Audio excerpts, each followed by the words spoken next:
Good evening, everybody out there in Chester County and on my Facebook page. Coming to you straight live from City Town Talk is none other than me, Brother Fonz. And boy, do I got the dynamic duo here this evening, and I'm excited. And it's okay to be excited. It's okay for a man to show some emotion. Ain't that right? That's right. Yeah. There you go. Hey, look, ladies and gentlemen, before I get started, first of all, man, being the product of God's grace and mercy is like a dynamite thing because that's why I am here today. And I'm so thankful.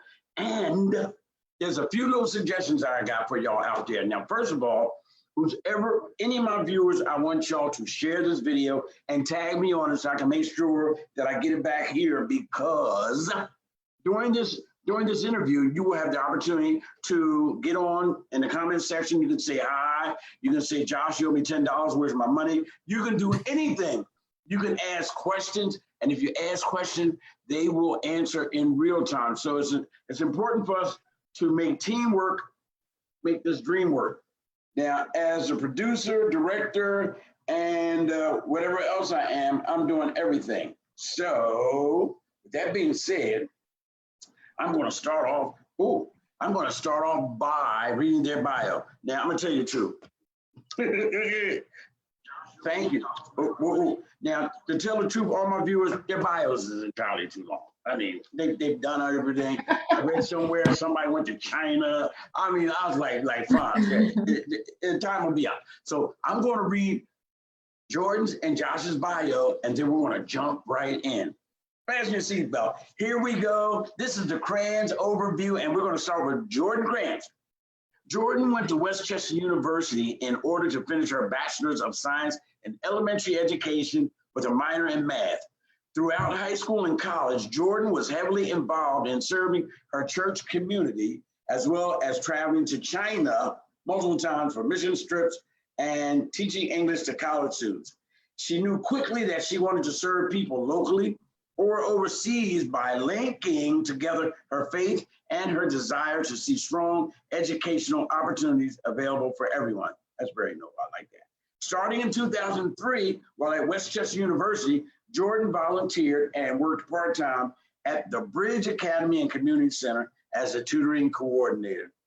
Upon graduating, Jordan only wanted to teach in Coatesville and was excited to teach at Scott Middle School for 2 years. In 2008, Jordan transitioned to become the executive director of the Bridge Academy and Community Center and recognized this opportunity to continue to serve students in the best way possible with her passion for her faith and for education. She has received numerous awards for her community involvement. She focuses on offering a safe and loving space for genuine relationships to develop and for students and families to receive the tools necessary for academic achievement, life skills, creative expression, spiritual growth, and leadership. Josh and Jordan have been married for almost 15 years and have 2 children, Joshie and Eden. That is so exciting. Look, I feel like, look, that's some special stuff right there. Damn, Joshua Crayons. Now, Josh, I never knew that your name was Joshua. I keep forgetting that. But it's okay. So Josh Crayons from Coatesville, born and raised, he is the church planter and one of the pastors at Providence Church, Coatesville. His wife, Jordan, is director of the Bridge Academy and Community Center. He graduated from Cairn University in 2003 with a degree in social work and biblical studies and is soon starting his MDiv, that's, I guess, Master in Divinity from Southeastern Baptist Theological Seminary. He works closely with the Coatesville Red Raiders boys basketball team and is also co-founder of Coaching Victory Athletic Training. He is also creator and owner of Run Seville Apparel, which is the most popular apparel in Coatesville, and it exceeds Nike. And that's for everybody that Run Seville. And I got a Bridge Academy shirt on. I ain't want to say. Oh, yeah. And he is passionate about the gospel, boy, is he ever. Enjoys mentoring and discipling young men and has dedicated his life to serving the Lord and the city of Coatesville. He and his wife, Jordan, have been married for almost 15 years. That's the same thing she said. That's right. So look, ladies and gentlemen, that is the bio. It is 8:02. I started a little early because I wanted to get a nice runway. First of all, I want to say good evening. Is there anything you would like to say to your viewers before we start doing some Q&A? Thanks for tuning in tonight, and we're excited to share our story a little bit, and appreciate you, Fonz, in doing these. And it's been a wonderful opportunity for viewers just to get to know people in the community and what's going on and who's doing what. So thank you. I love this because my whole intent, excuse me, my whole intent is to make Chester County smaller. Like a lot of people like to expand.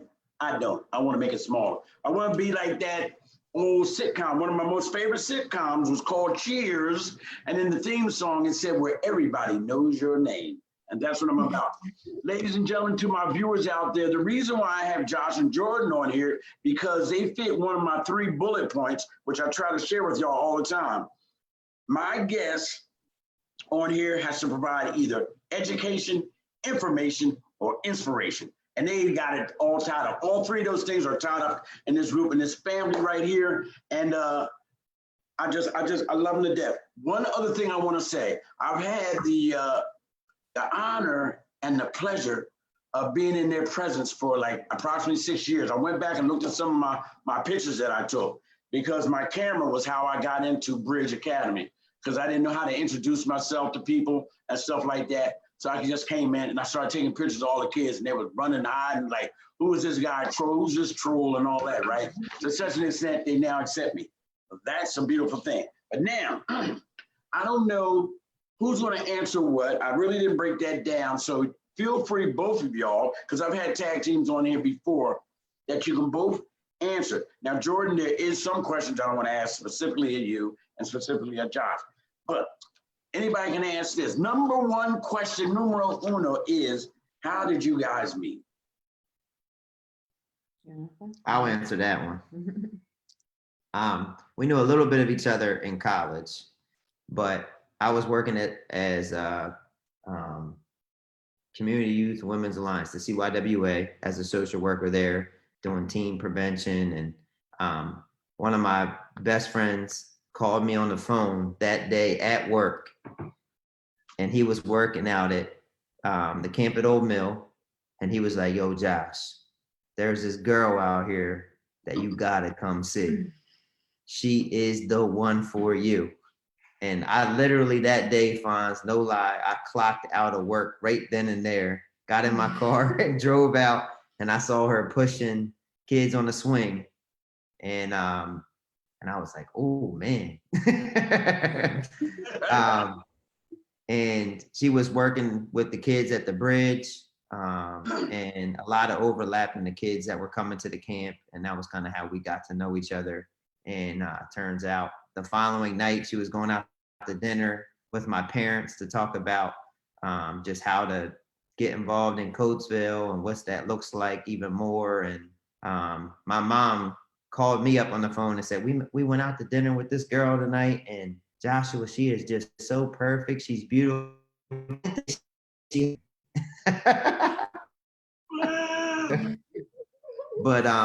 But it was love at first sight. And we literally, we started dating that December. I proposed in April, and we got married the following December. Wow. I didn't waste no time, play no games. I don't blame you, man. Tomorrow ain't promised to you. Now, Jordan, would you like to add or subtract anything from that?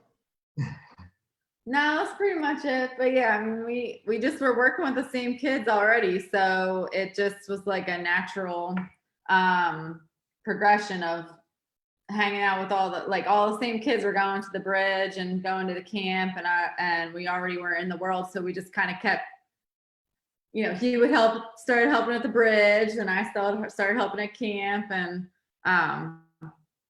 worked out. That's good stuff. Okay, now, before we go any further, I just kind of like clicked something. What did I just do? Okay. Before I go any further, these are some people that's hollering at you. Iris Holmes said, good evening, Josh and Jordan. David Phillips, one of your biggest fans, said, the great Jordan Crayons. Pastor Rob Marshall said, yo. And let's see, Colin Green said, good evening. David Phillips, once again, said all that. Nadia Graves said, hello, Crayons family. Bongai, straight from wherever she's from. Bongai said, "Hi guys." Brother Charles Dickinson said, "Hey," he said, "Hey, brother Fonz. I'm not the star of this show, there, Charles." Evelyn, my friend EJ, said hi, and they're all tuning in because they want to see how I make a fool out of myself. So with that being said, everyone. let me ask y'all, which view do y'all like? Do you like this view or do you like a side by side? It don't matter. It don't matter. Yeah. Okay. All right. What was the path that led each of you to being at church, the camp, and bridge? Well, for me, I'll just say, well, I first went to college at Cairn University, Philadelphia Biblical University. But when I came back to Westchester, because I grew up around here, grew up in Downingtown, but we don't want to tell that to anyone. But when I came back here, I wanted to get plugged in with the, education and serving people and just loving on people, getting to know people. So I got plugged into the bridge quickly, and it just was home like right away. So immediately connected with families, spent a lot of time growing relationships, genuine relationships with families, being in homes and all that kind of stuff. And just, I felt like Coatesville was home. So that's how I got plugged into the bridge, just wanting to be a part of something and then just making genuine friends and relationships. And then obviously everything that Josh grew up doing all connects. Like we started realizing everything was all linked together. All these different, obviously we all know Coatesville's not large. We all know each other. We all, everyone is connected in some way. So that's how I got involved with the bridge personally. And then you can kind of share about you. And then it all just made sense to link up together. Yeah, I mean, obviously for me, growing up here, my dad working with the Coatesville basketball team, my dad starting City Gate Rescue Mission back in 1981, and spending my whole childhood down the East End of Coatesville, Oak Street, like that was kind of where we grew up. And I believe that God gives us like passions and desires and gifts and abilities, but I also believe he places a calling on each one of our lives, something that he's called us to.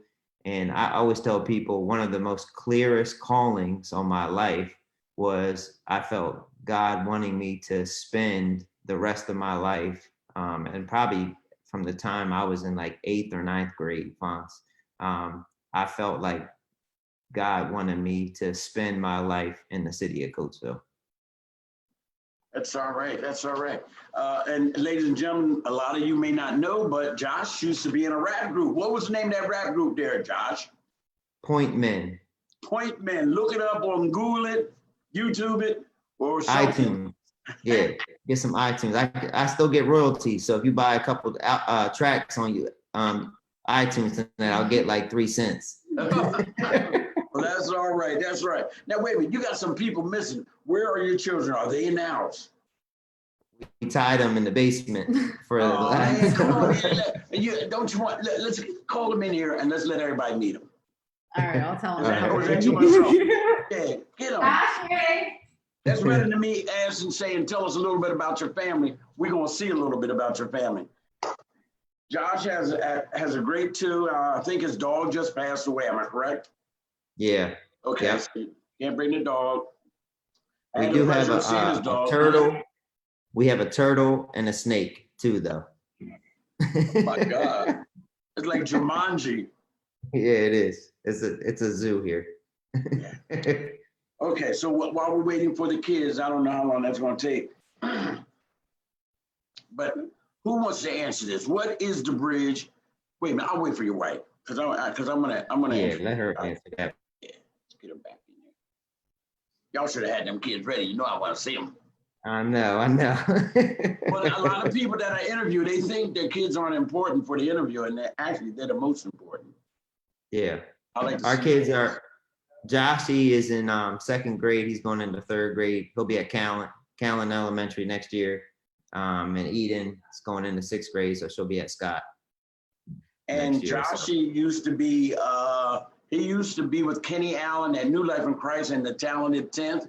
I still got Yeah. pictures of him, and he's got to be Yeah. like one of the cutest dudes, man. Yeah. This guy is, yeah, that's what I'm talking about. Ladies and gentlemen, now we got Joshy right here. Josh, say hi to all the viewers. Hi.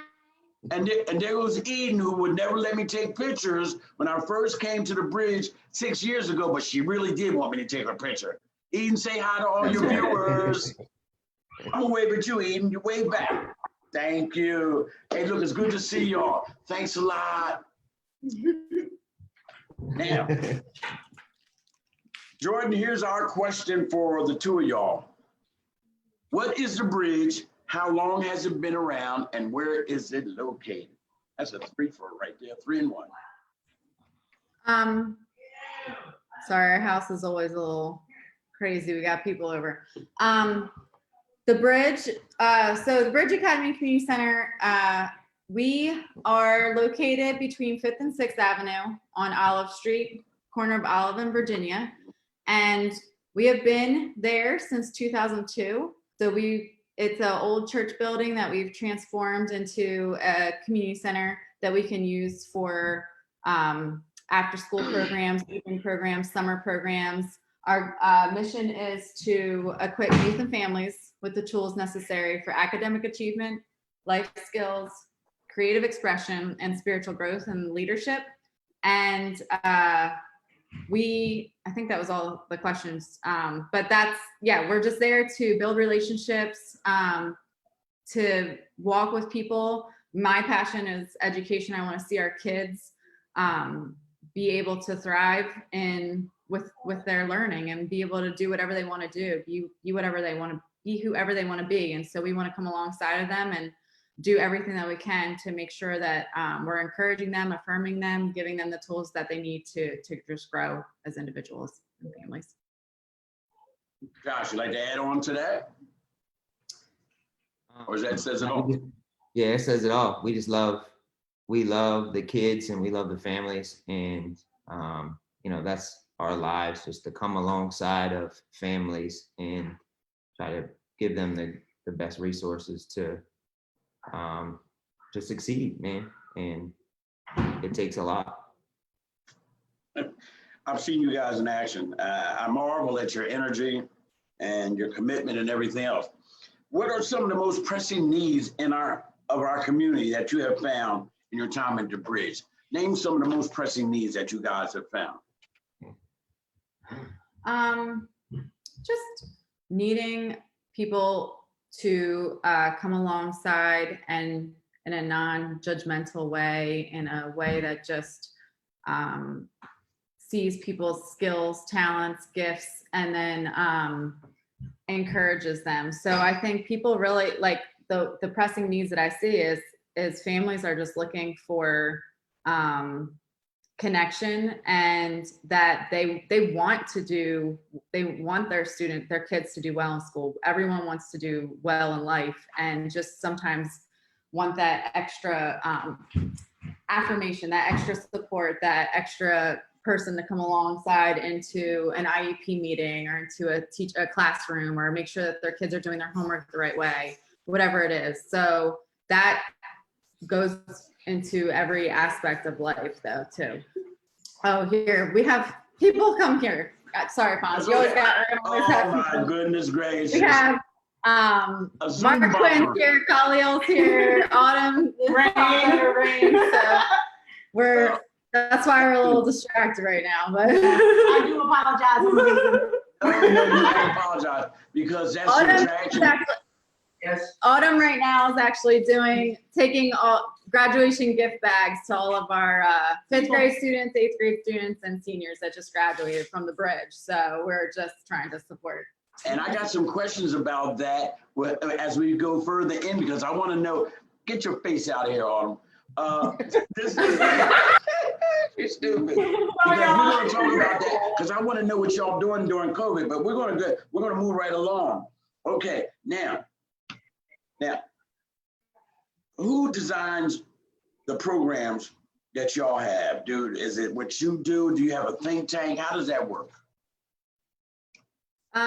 Well, a lot of it is just saying what are the needs. So everything has come from what are the needs. And so we've always just said, I never want to be, an organization that's just coming up with, hey, let's do this, let's do that. But it's always been, what do families need? So when families started asking for support, or when I was teaching too, I realized, a lot of students just need an advocate. Sure, a person can an advocate.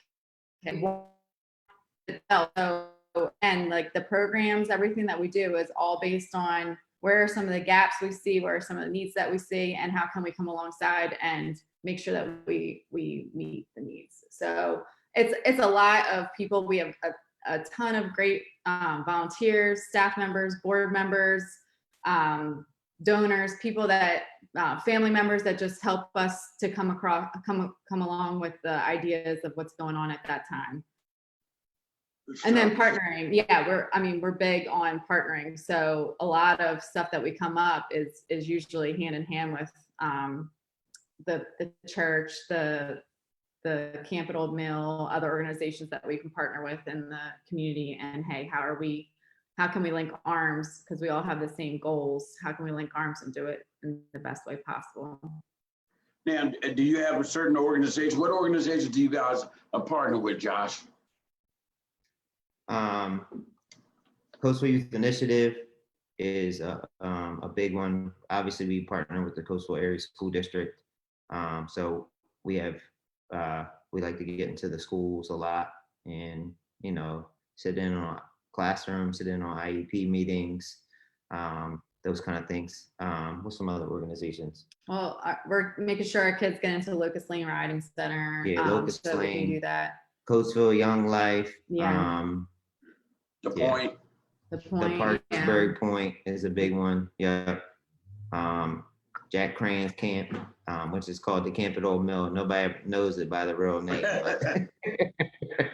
And for the, we obviously do a lot with the back to school event. And so that has 13 organizations that partner up together. So we always want to make sure that we just come alongside with every organization and in the different areas that we can. We'll partner with anyone. And as a witness to my viewers out there, the Camp at Old Mill is like unbelievable. When I went out there for the first time, I was just totally amazed with how the children enjoyed themselves. Canoe, just everything is out there for the kids. And it's truly a wonderful experience. So if you have children, once this is over, I suggest that y'all knock on the Bridges door and find out how you can be involved, because they really do a lot of stuff. Pick up people in the buses. But let me ask you a question. Does it cost anything to be a part of your program for the kids? So the bridge is free. The camp is free. During the overnight camp, it's $15 for the week, for a kid, and $10 for the second kid. So it's free to little if it's, everything else is free. All of our day camps and programs are free all summer long and all year long. We charge $15 for the overnight camp, and for the first child, and $10 per additional children. So, and that really doesn't pay for much. I mean, but it just helps kind of subsidize whatever the snacks that they get every day, or a meal, or something like that. But even that's not mandatory fines. If somebody, sometimes you run into a family that might not be able to do that if they have 4 or 5 kids that are coming to camp at the same time. So they just come. I had the opportunity to go up there and get some pictures of the overnight camp, and that was the first opportunity I got to meet Uncle Billy. Uncle Billy, I put on my Facebook page today so you could be acquainted with who Uncle Billy is. And if you haven't seen it, go to my page. Uncle Billy is something special, and he's worth the price of admission. Trust me. You need to do something. Okay, now, here's a good question. I already know the answer, but I think you need to answer this. Does a person have to belong to your church to volunteer or be the recipient of your services? No. Absolutely not. Yeah, we welcome anybody into our programs. And you know, the great part about the church is that we have so many people from the church that actually participate in the programs and serve in the programs.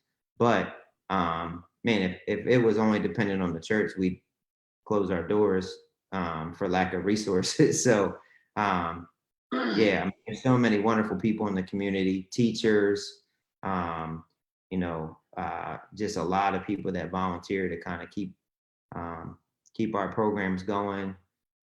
Even David Phillips coming in on the and viewing tonight. He's one of our volunteers, works with a couple of young boys every week. If it wasn't for that, man, I mean, it's the life on life stuff. You know, we can have all the programs in the world.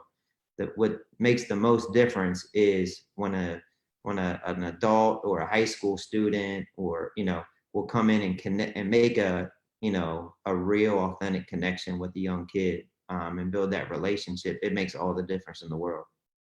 Plus, if they're willing to stay and commit to that. Okay, let's take a break and let's acknowledge some of the viewers. Carmen Green said, "How are you guys?" Answer, "How are you guys?" We're doing great, Carmen. Good to hear from you. Pastor Connie Dutton said, "Y'all are doing a great work." And Connie Dutton also said, "Is Khalil there eating all your cereal?"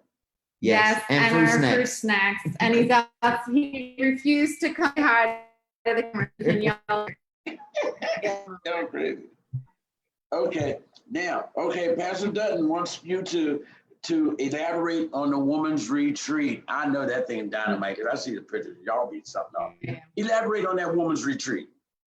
Yes, so that is anyone can participate. Any women can. It's not like a Providence, Coatesville, or a Bridge group. And so we actually, I think it was like about 50 or so women that were there this past January, I think it was. And we just have again, and that's only $25. So it's really just to kind of like reserve the spot and help with a little bit of the funding. But we have what it's been has been like a Friday through Sunday morning and just fellowship. We have where the theme is of that year, women are fun. I have messages that we listen to, worship that we are doing, and then play games, just like we always have like a, you know, fun dance party, karaoke, fun, crazy, gets out of control. Whatever happens at the retreat stays at the retreat kind of thing. But it's all just clean fun and like just everyone enjoying each other. And it's amazing for, again, women from different churches, some women that aren't, you know, don't profess to be Christians, but they're coming along and join in that. And it's just a blessing to be together. And it's really been cool to just have be unified, women be unified from Coatesville. Hey, Josh, now Tracy Morris has a couple of things to say to you. First, he said, "Uncle Billy," and then he said, "Chad Ohar, what's up?" So that's a private joke between the two of y'all. Chad Ohar. I don't know what that's about. But I have Claudia T. Palmer. She's viewing. Daria Turner. That's a bit of yours. She's turning. Let's see what Bernadette Runner has to say. She says, "Thank you for what you do for our community. May God continue to bless you."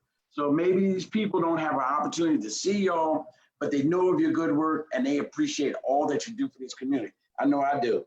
Tracy said, "My pastor and his wife." Claudia said, "When can we sign up?" I imagine she's talking about the women's retreat. I'm just guessing. But when can she sign up for the women's retreat? We'll probably start throwing that around in the fall. Yeah, so once, I mean, obviously everyone knows that COVID is kind of all up in the air right now, but sometimes we try to do like a women's outing too. Like we've done painting out at the camp. We've done different things that, again, it's just a chance for women to get together. So whenever we're allowed to do that stuff, we'll probably have other things, even not just the retreat. And so that'll be our Facebook page, the Bridge Academy and Community Center, and Providence, Coatesville will always have the ways to sign up for that kind of stuff, or the website. But most likely the fall will be when we'll start pushing that. Let me ask you a question. Do you ever, now I've been there and I've seen people, I've seen Clemson. Was that Clemson that came to y'all camp? Yeah. Ladies and gentlemen, you viewers out there, if you can wrap your head around the fact that Clemson College was at the bridge. I was truly impressed. They were big too. But look, let me ask you this question.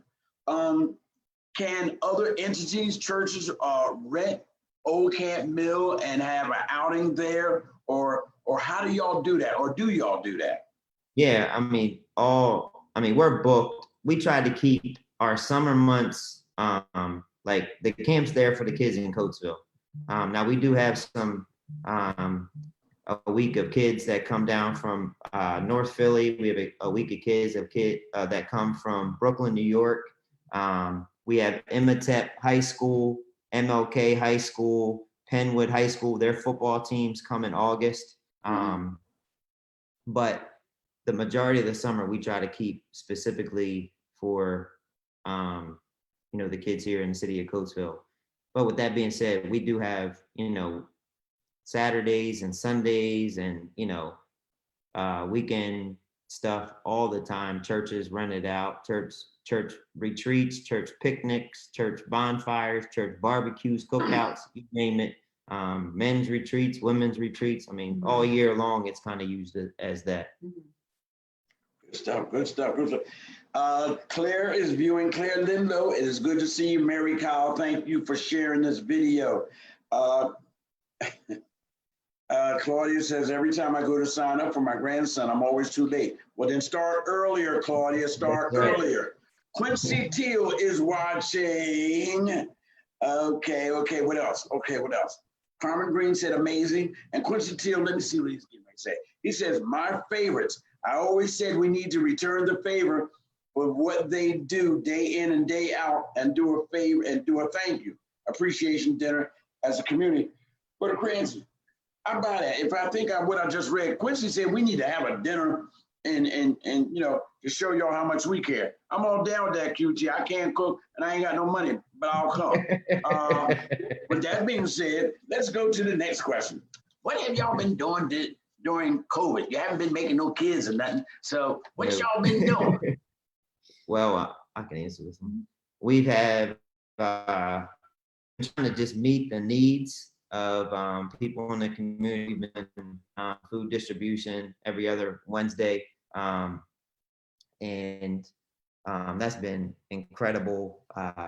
When this first happened, we didn't have freezers and freezer space. And I just put it out there, a need for that. And there was a guy that worked for GE that got wind of it and donated 3 brand new freezers. So we've been using those and stocking them with all kinds of meat and chicken and beef and frozen pizzas and all kind of stuff like that. So we've been doing, those meal distributions. Also, Educational supplies. Yeah, a lot of educational supplies, books. We've been trying to make it, families can sign up, and we've been making those things specific for a family. So if you want certain education, we put toys in there and board games and puzzles, and we're trying to meet the needs. If they need a certain size diaper, a certain kind of lotion, whatever it is, we're trying to kind of cater it to the families. And then just kind of being present. And we do a hot meal on those days too. So Quincy's one of the, his restaurant, his business is, we hire them.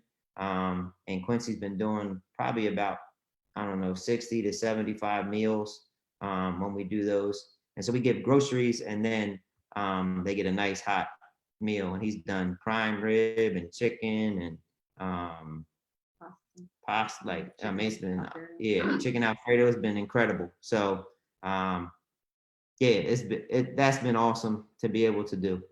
In church. I want to, a bunch of Zoom meetings and trying to connect with each and every individual kid, doing reading times, doing videos. I mean, it's been so much stuff behind the scenes of tutors meeting with kids and one-on-one stuff, one-on-two stuff. And, it's just stuff that nobody ever sees, but if it didn't happen, we wouldn't be able to connect with these kids. Good stuff, good stuff, good stuff. I would like to stop at the refrigerator. The Lord always works in his own time, but when you put out the request about you needed a refrigerator, how soon before you had 3 refrigerators at Bridge? An hour. An hour. An hour that it was like confirmed. An hour I got I got a shipping statement, and they were there. That might have been on a Thursday. They were there the following Monday, delivered. It's amazing. Yeah. It's amazing. It's amazing. I mean, that's how God works. When I think of y'all, I think of faith statements. How you guys step out, and as you step out, God adds to you. Mm-hmm. That's the way I look at it, because I know how you guys started. The way you started isn't the way it is now, but you stepped out on faith, and he just built this thing up. I'm just so excited. I'm so excited for you, and I'm excited for what you bring to the community. Now, what else? What else? Who can participate and who can volunteer at Bridge? I think we already answered that. What volunteer positions have you found the hardest to fulfill in your organization? Did you say, what have you found the hardest to fill? Is that you said? Yeah, the hardest position to fill as a volunteer in your organization. A lot of our afternoon times are hard. That's when we do our homework help. And so our kids need one-on-one attention, one-on-one help with reading, with doing basic math, with things like that. And the afternoon is just a hard time to fill because, people are at their 9-to-5 job. So that's been the hardest. And then I think sometimes it's just hard for people, like you said, how people have that fear of like, what am I going to do? How am I going to connect with the kids? Or what am I going to say? And you came in with your camera, and that's how you break the ice. So I think sometimes we just want as many community members in there as possible to just come and break the ice and just, build relationships with kids and families. And I think that's where it's just that coming over that barrier of once people get connected and really can connect with the kid, then I think a lot of times they're sold for life, in a sense. Like, once you're in, but it's just sometimes hard getting people to kind of get over that first initial, the kids aren't always open to new faces and all that kind of stuff. You know how that is. Sure. But they are craving just someone to talk to, someone to be proud of them for their spelling test that they did well on, or whatever it is that they did that they want to share about. So, but yeah, during those afternoon times are sometimes hard to fill. I think the hardest type of volunteer is a committed, and it's easy to go someplace and volunteer for a day one event, feel good about it. But we need people that will come every week.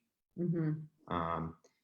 And it's crazy, like the myriad of volunteers that we have. And we have the, not to sound harsh, but like the old okie doke white dude and, the young, cool college student, and equally loved because they're there consistently, and they built that credibility and relationship. But it's the commitment is the hardest thing. Mm-hmm. And I gotta say one thing, like I love team night. I've been going to team night for about 5 years, but I definitely found out in 1 year that I'm not a tutor. Yeah. I'm not either. I tried it. I'm like, man. Josh isn't either. He's not allowed on that. He's not allowed on that. I love the girls I had, man, but I said, yeah, I ain't no tutor. I was buying them hoagies. I was trying all kinds of stuff to calm them down. I had potato chips waiting for them, hoagies and everything. They weren't buying it, yeah. They just wanted and we talk to the day, man. I really love them. Okay, what grade levels does your tutoring program cover? We have a K to 5th grade group, and then we have secondary students. So mainly probably that 6th through 9th graders that come on a regular basis, but it's open to 6th through 12th graders. But usually the those older students, we try to get to, they do their homework a little bit, and then we get them to help if they're able to, or want to do that, then they help with some of the younger kids as well. So, but it's open to K through 12. Mary Kyle, Mary Kyle, you must have been reading my notes. Mary Kyle said, I'm late, but has Josh elaborated on his 100-day walk? Well, Mary Kyle, that's number 11, and that's what I'm getting ready to ask about right now. And I want to answer like this. Josh, I see you on a 100-day walk through the city, praying and documenting your journey with some wonderful black and white photos. Wonderful. They need to be in a book. I don't know who's a photographer, but they're doing a fantastic job. What made you come up with this idea? Do you walk alone? What's the most amount of people that have walked with you? There's a bunch of questions. And what makes you think that what you're doing will make a difference? Now, I can break that down if you like, but hit it for me. Yeah. No, I was challenged by a pastor friend, Charlie Mitchell in Baltimore City. I saw a hashtag on his thing, Pray 100, and it was really for pray for 100 miles. Mhm. And I think it was March when the COVID hit. And so I was like, oh, I'm gonna try to do it. I'm gonna try to do 100 miles. And I literally and pray, not just walk. I mean, I mean, it is exercise, don't get me wrong, but like I intentionally pray for the city. I intentionally pray for the people that I walk by, kids by name, families by name, students by name, people that I'm seeing on the street by name. I mean, you'd be surprised how many people that have seen me walking there every day and that I've had the opportunity to pray with. And so the 100 miles came and went, and I actually did like 100 and I forget, it was like 38 miles. And I was like, man, I'm just going to keep going. So Pray 100 turned from 100 miles to 100 days. And each and every day I go out and I walk through certain neighborhoods, and, I've covered pretty much every street in the city, every block, every house, every restaurant, every organization has been prayed over and prayed for. I mean, I'm dead up. Like I've walked by every single house in this city pretty much and prayed for that family that lives in that house. And I believe that it is, and churches. I mean, I believe that it does work. Or else I wouldn't be doing it, And one of the things that I pray for, the first thing that I pray for every time that I walk is for revival to come to this city. And I don't even care if it comes through me. I just want to, like, if God uses somebody else to spark it, man, I want to, like, I just want to see it happen. And so that's the first few minutes of my prayer every single day has been, Lord, bring revival to this city. So revive hearts. I don't know if that answers all of it, and anybody's welcome to join me. I've had some people, every few days you'll see me walking with somebody, they'll join along, and really we just kind of pray as we walk. And, as I see things, there was a guy, without giving too much detail, that was getting ready to be taken up to Brandywine Hospital because, he was contemplating taking his own life last week. And there was somebody walking him down the street, and I could tell he was distraught and was trying to just talk to him. And, I saw that, and just God had me there at that moment to be able to pray with them and for him. And, it's those kind of things, as, it's not like I have a specific plan to go out and pray for, specific things. It's just some days I'll see something and God kind of puts that on my heart to pray specifically for that. The most people I had on one of my prayer walks was last Wednesday at the So wait, are you talking about the march on Thursday. I'm sorry, on Thursday at the protest. I mean, I prayed the whole time, and so I have by myself, one person, and over 1,000. Yeah. Hey man, that's why I love y'all guys, man. Y'all making me like really small and everything, man. Hey, during your walk, was there any one place that inspired you more than the other? A view, anything? Is there a favorite place that you in your travels during this march? Man, I like early morning, the river walk is beautiful when it's foggy and, like you can see the Trestle Bridge. That's a beautiful spot. So much history. So like I'll take a picture of a building and go back and look at the Historical Society or the Historical Commission Facebook pages and really find out what it was I took a picture of.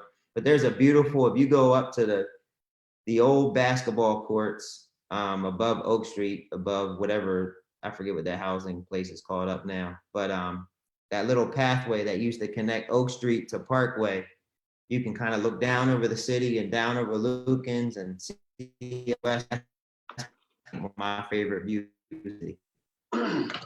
I'll just say too that like seeing him pray, you can always talk about prayer and how important it is, but to actually be in prayer is a different thing, like to really focus on praying. So to see him intentionally doing that every day has sparked, I think it's encouraged me to do it. So now I'm out walking and praying. I'm not as faithful as him, but when I'm out there, I'm intentionally praying for the city, for the same thing, just for relationships, for God, what are you doing? Like, do a work in all of our hearts and our lives.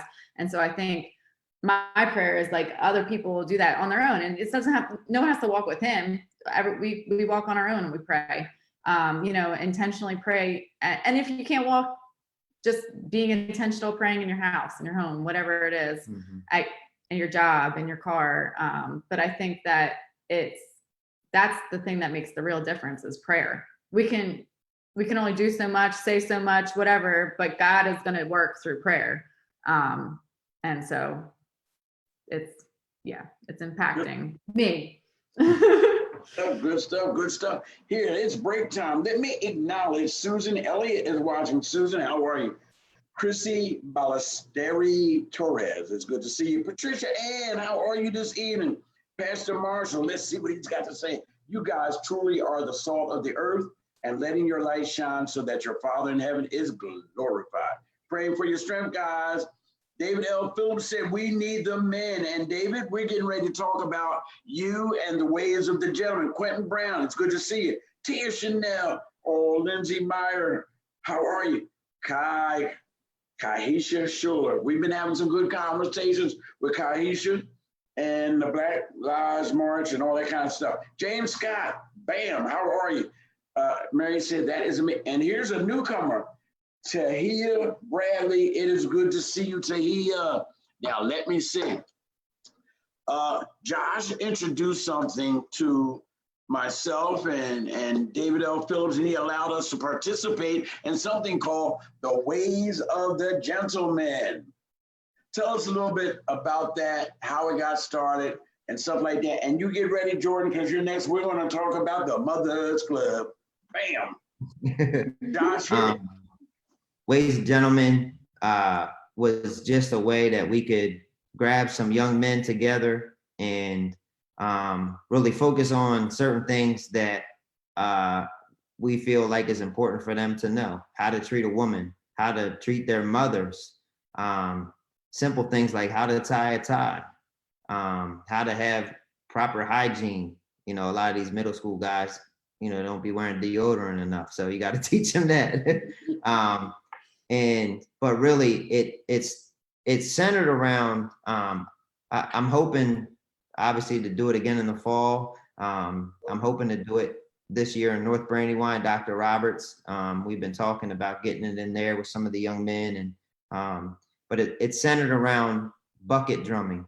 Fonz, you saw that in action, but we drum on top of buckets, and for some reason it kind of loosens guys up. You ask them to do a beat and everybody matches that beat, and then you stop the bucket drumming and you ask somebody a question, and it's just a way to kind of ease the tension and get some of the young men to open up and talk. And the mentors are a key part, man. We had some great guys showing up every week. And it was just impactful, I think, for us as the mentors as it was for the young people that were a part of it. So, and we use different object lessons. Every week they have something they can take with them. That's an object lesson to really think, like an hourglass, or really a 1 minute glass. And Right. we flip that upside down. We give everybody a minute glass, and they flip that upside down, and they watch that minute pass by. And we ask them, how did that feel long? Did that feel short? And really, it's getting them to think through 1 minute of their life, one bad decision can change the trajectory of their life, and just helping them to think, in those moments to make the right decision. I mean, we have a ton of different object lessons like that, and really to pour into our young men. There is some incredible men in this community that I think are long to in and Come talk on. about their experiences. And so I think that was just a great tool to have for some of our young men here. I found it very enjoyable, and it was really enjoyable when you started pulling from the kids that were shy, that didn't even want to do a beat. Yeah. And before it was over, they were doing beats. Maybe not that first day, but you kind of like stuck with it, and all of a sudden, the shy guy started doing beats. We were laughing and joking, and I'm going to post that because I did tape that on Facebook Live. So I'm gonna run that tape sometime this week so y'all can kind of see it, how the transformation of something simple as beating on an orange bucket, what it can do in the life of a child, coupled with the lessons that they taught. Okay, Jordan, this is one of my favorite things that Bridge Academy does, Mom's Club. Now you're probably saying, Mom's Club, that's for moms. Well, no, I used to come there every Wednesday with my camera, and I use that as a ploy to get free food. Because they always had great food. So Jordan, talk to me and talk to your viewers about Mom's Club. So we meet every Wednesday at the Bridge, 12:30 to 2. And we've been meeting at the Bridge since 2008. My friend Patrice and I started that group when I was pregnant with Eden. Patrice she just started going around saying, come over, get some food. We're going to do a Bible study, and trying to model after what Josh's mom does. Sue Crans has done a mom's club at the camp since I don't know how long. Whenever, they used to do it in Oak Street. Yeah. But then they've had it out at the camp, and so we were offering at the Bridge a place for people that weren't getting out to the camp, weren't getting there, but they were able to come to the Bridge on Wednesdays. And then in the last couple of years, we brought the two groups together. So we have the group that used to go out to the camp on Thursdays now joins with us on Wednesdays at the Bridge, and we'll have different people. We'll always eat, of course, like you said, Fonz. We always have lots of food, and we are laughing. We have just friendships, talk about life, whatever it is. A lot of friendships develop from that time, so people then connect outside of Mom's Club. That is just the start of where to connect. And then we always have a lesson that we're going through. It's either Bible series that we're going through. Again, his mom will either teach through a series, or we might watch a video series or people might take turns teaching. And it's biblically based. And then we also have local groups come in. So maybe another church will come in or another organization, and they'll share what they do, how they can, how our women can connect and use the resources that other local organizations are providing.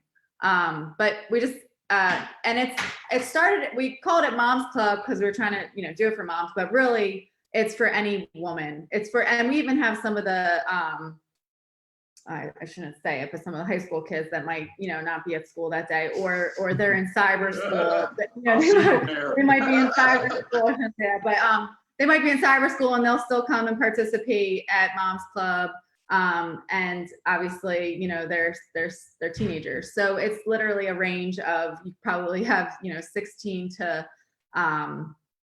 Miss Mary is maybe our oldest member, who's I'm not sure how old she is, So we have a range of ages. We just have a great time together.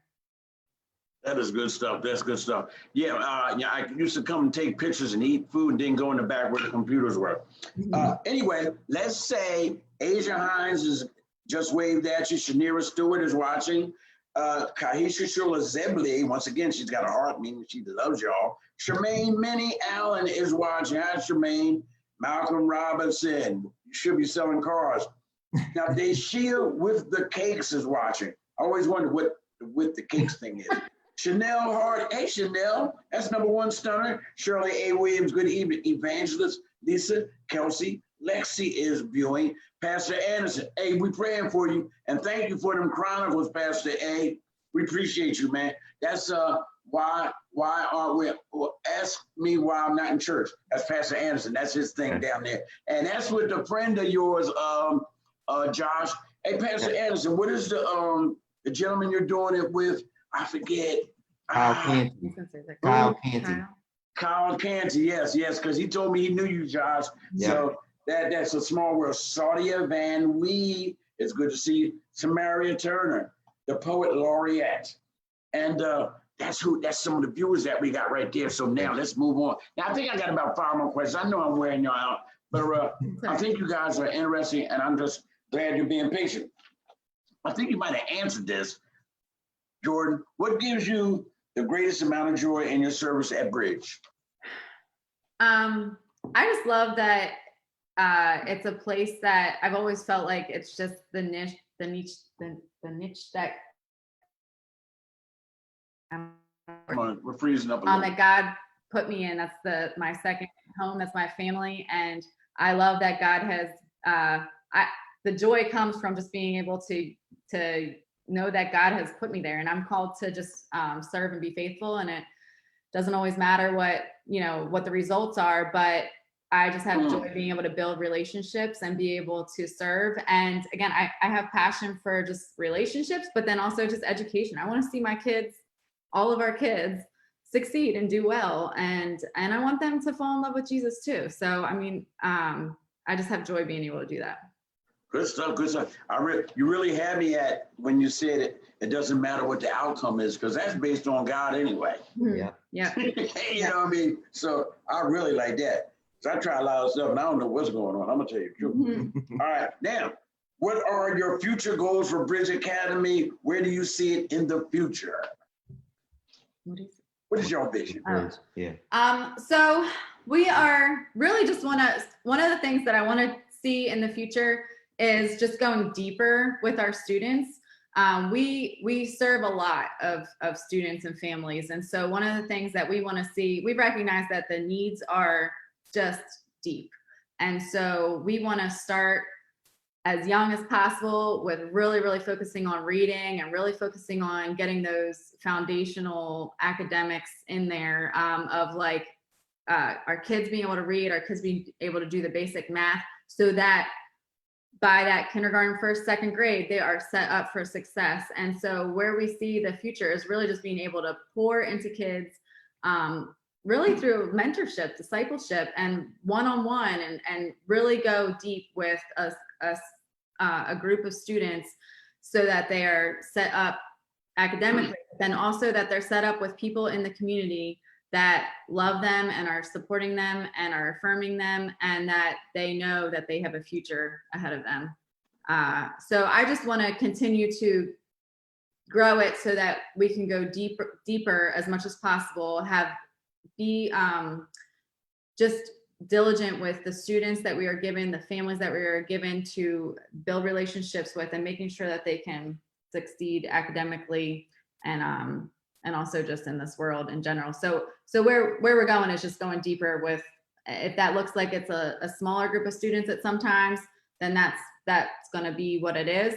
But then also we always have that desire to have outreach opportunities. So like we're always going to have the kids club where they can go out to the camp, anyone can do that, or anyone can participate in team night. But then some of those students that are just, and families that are just like, I just need help with every, with IEPs, with everything like that, we want to be able to actually really support them in the best way possible. Good stuff. Good stuff. Marty Grove, he is watching, and he said, "Yo, this is hot." Okay. All right, now let me see. Marcus Chill Miller is watching. Marcus Chill, nobody matches up Yeah. clothes like Marcus Chill Miller. He's the one. Fly. From head wrap down to his sneakers, everything's got to match. Leanna Cook, it's good to see you. Let me see who else I got. Now we're coming down the stretch. Now, I want to say something to the viewers out there. Social media in and of itself is not a bad thing. Sometimes the only way you can find out what's going on in the community is through social media. And then you can take it upon yourself to act on some things to impact those around you. You may find people that need prayer, just all kinds of things. And I have been I've been following Josh and Jordan forever. But like that 100-man march, it used to be a 100-mile march, now it's a 100-day march. And I remember when you switched over because I was like, what just happened?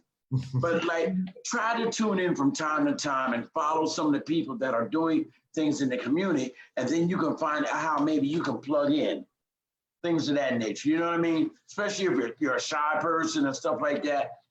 Follow people that you know are doing some things and see if you can hook up. I ain't say be like Fonz on here 22 hours a day, but now, this is why I just said about following. This next question. Because I have been on, I specialize in Facebook. I'm on it a lot. I do advertisements. I advertise other people's events. People come to me for news. There's just no doubt about that, stuff like that. And that's my calling. Other than other things, that's my niche. I haven't seen as many people talk about the murder of George Floyd and Ahmaud Arbery out of the clergy publicly. So one of the first persons I heard speak about it was you. And it was Ahmaud Arbery when you was pouring your heart out about how you felt about the taking of this man's life. I want you to once again elaborate on your feelings in regards to the killing of those two Black men and the sister Breonna Taylor as well. Tell me your feelings in regards to that. Share that with the community. I mean, the first feeling is just brokenness and pain and one of the things in God's word is to lament, is to cry out to God. And sometimes our lament, it comes from a place of pain. It comes from a place of brokenness. There was, the prophets in the Old Testament, they were angry and they're like, God, where are you? Like, I'm calling on you and I don't see you. And I think that's an honest cry out to him. But sometimes our cries aren't directed to the right place. And so the first thing that, when I see that kind of stuff, it breaks, it more than just breaks my heart. It angers me. It hurts because, for me, I automatically think of the my best friends and the young men that I work with here, and I say, man, that's them, and I'll never understand what and go through and face on a daily basis. But I tell you what, 100%, I want to be an advocate. I want to be a listener. I want to be a voice, crying out for those that don't have a voice, and to speak truth to power. And me and Jordan have this unique opportunity. We kind of have to be in the center of two worlds. Our lives are like clashing cultures of different peoples from all different types of backgrounds. And so even during this time, I mean, we're praying that God uses us as just a right voice to challenge those that need to be challenged, to grieve with those that need to have someone grieving with them, to listen to those that need someone to listen to them, to hurt with someone that needs to hurt, and to call out people that need to be called out for their lack of compassion or lack of, whatever it is, and to cry out against racism and injustice, and really, sometimes we feel like, we're beaten against the wall. But I mean, I really feel like there's something about just what's happening right now in the world, and COVID leading into it. I feel like it's gotten people to a place where, like, I mean, it was like, for lack of a better term, a perfect storm for people to just pause their lives and be faced with the issues and the realities, that this world is plagued with, where many other times, I mean, there's no distraction. You can't tune this stuff out, Fonz. And so I believe that, I want to be just a voice to speak out, and to speak up, and to, not that I'm a nobody. So first and foremost, I need to look at the own brokenness in my own life, and see see how I need the Lord to work in my own life. But I want to be used to be able to speak truth, and to be able to challenge hearts. And so I believe that, whatever you want to call them, clergies, pastors, ministers, Jesus, when he looked down over Jerusalem, I'm not trying to preach a sermon, so don't fall asleep on me, Fonz. But Jesus, when he looked out over Jerusalem, it says that he was moved with compassion because he saw people that were harassed and helpless like sheep without a shepherd, right? And so we're living in a world with people that are harassed and helpless, and we're also looking at a world right now, we're looking at sheep without a shepherd, someone without a right leader, without a right voice. And I think God's people need to have the loudest voices during this time.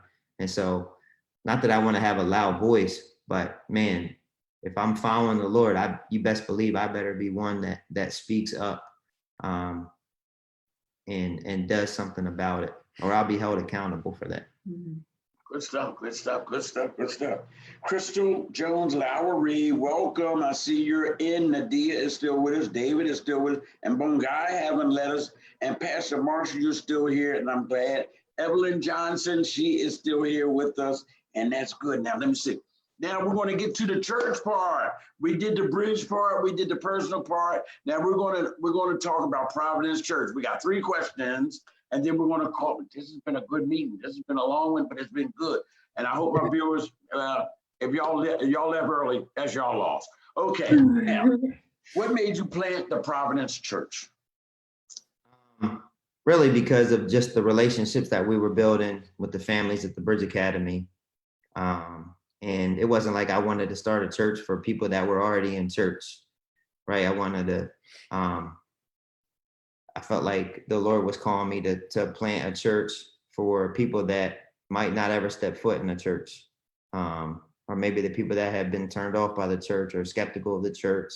And so that was kind of what the Lord kind of put on my heart, to reach those that aren't being reached. We're kind of a non-traditional type church. We meet at night. We don't dress up. I preach in Jordans every week, as you know, Fonz. You lose his hands a lot too, I'll tell you. Yeah. I'm an animated preacher now. But really, yeah. And also, I wanted to reflect what this community looked like. And I don't want to use the word diversity, because I think you can have diversity without relationship. Right, so you can look into the lunchroom at Coastal High School and see diversity, but you're going to still see majority of, the white kids sitting here and the black kids sitting there and the Hispanic kids sitting there, and you might see a little overlap. Like I don't want diversity for the sake of diversity, but I feel like, man, I want a church that reflects what this community looks like. One another. So one of the things we say is a church isn't like a family; it is a family. And we're brothers and sisters, and we're going to go to battle for one another like you would your brother and your sister. I'm never going to walk out on my brothers, and I'm never going to walk out on my sisters. And we call it gospel unity, as opposed to diversity. But it stems from, so I wanted to see a church that reflect what this community looked like in relationship, authentic relationship, and to reach people that are hurting and just haven't been reached. That's good stuff, good stuff, good stuff. Here is the last one. And then we're going to have you guys wind up. When do you guys meet? When do you have service? Sunday evening, 6 p.m. Every single Sunday evening, 6 p.m. Right now, we're meeting online, Facebook, on Providence Church, Coatesville's Facebook Live on Sunday evenings at 6. And it's awesome. A lot of young people, a lot of high school kids, a lot of college age, a lot of young families. If you have a family with young kids, man, you would fit right in.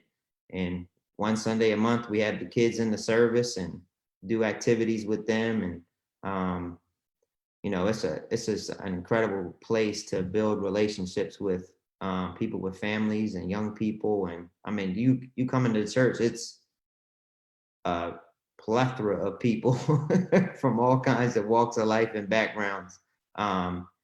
But people just, I'm praying that people just genuinely love each other. So 6 p.m. Sunday nights. Hopefully we'll be able to, once we go to green and get the okay, I'm gonna let New Life start first, and then we'll start after them. If y'all are successful, we fall out, right? If y'all are successful, we'll do it. Got that COVID, man. You better not open up at 6. That ain't right. Look, I want to thank y'all for allowing me to Zoom into your room. Now, I'll tell Autumn and them, we're going to let y'all go in a minute, right? They're already gone by now. They're good. So before we close, do you, either one of you or both of you, well, first of all, Puerto Rico, it's good to see you. You're kind of late this evening, but you catch the replay. You know that. Do you have any parting words you would like to share with the viewers before you go? Because after you do your parting comments, you can click off the screen and I will address my viewers singly. But do you have anything else you want to share before y'all go? I just have one thing, Fonz, and it's something that I want to apply to my own life. In light of the question that you asked about what's going on in our country right now, there's a lot of, we could have the tendency, because social media is so easily accessible at our fingertips, we can have the potential to be so in tune with the realities of injustices and everything that we see, and be so glued to our computer screens and repost everything that we see and write hashtags and write statements on, one of the fears in times like this is, we can become overnight like social justice warriors, where all of a sudden we're concerned about something, and a couple of weeks from now, cities will go somewhat back to normal, and lives will go back to normal, and we won't think about these things.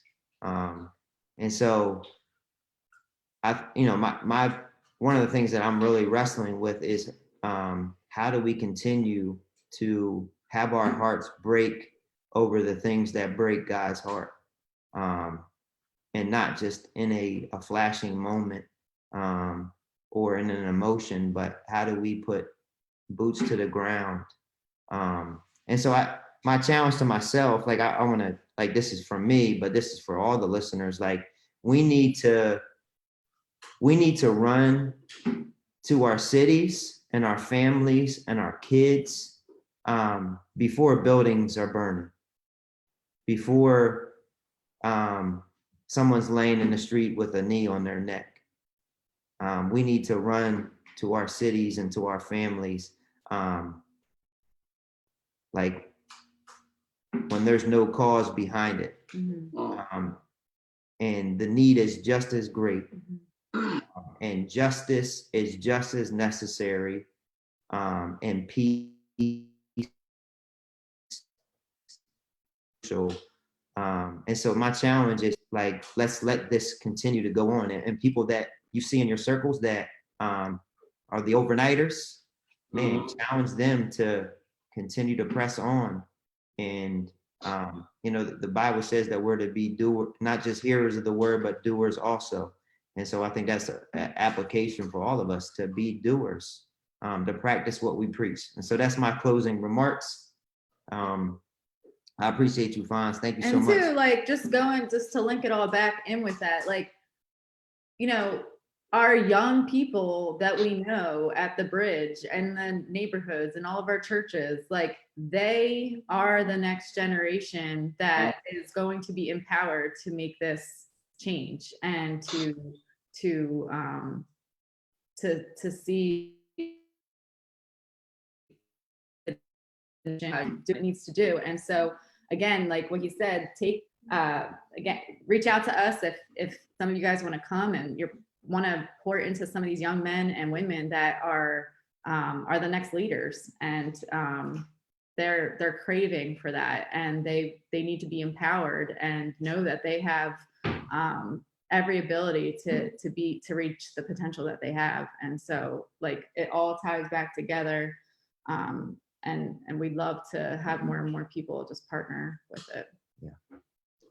I'm telling you, my viewers are loving this because they needed to hear this. Benicia Miles, she was one of our guests. She's amazing too. Yeah, she really, really is amazing. Good evening, Benicia. Hey, look, I want to thank y'all once again. I'm gonna need y'all to sign out. We'll talk later, and I'm going to share this. Everybody, all my viewers, please share this discussion on your pages and everything, so we can get the word out about what is going on. So look, so it's just me. I know I'm chopped liver, but I want to thank all of y'all. My nose, most of y'all know my nose always itches. I want to thank y'all for tuning in. I'm not going to apologize for the length of time that we took, because I think it was needed and it was necessary. I have found that serving the community is not a competitive sport. There's so much to be done that no one entity or church can do it all. So we have to get in where we can fit in. I appreciate all you viewers because I appreciate y'all. You're made in God's image. I appreciate you. This week, I'm going to have a lovely young lady on tomorrow evening named Brooklyn Green. She's the daughter of, I want to say Bakari Green. I couldn't get his name, but I messed it up. Bakari Green's daughter. She is going to school for being a chemical engineer. She goes to North Carolina AT&T, and I think you'll love hearing her story. And then on Thursday, I have this other lady named Shanina Diana. They did a wonderful story 2 years ago on Fox News with her. I'll have her on Thursday. So God is putting people in my arena that has great stories to tell, where they inspire, they provide information and education. Next week, we're going to have Congresswoman Chrissy Houlihan on. That's right. I'm going to, and we're going to like really sit down and have a chat. So y'all tune in. I'll let you know when that is. Hey, look, I just want y'all to remember before I go that Coatesville is rising and Black Lives Matter. Peace out.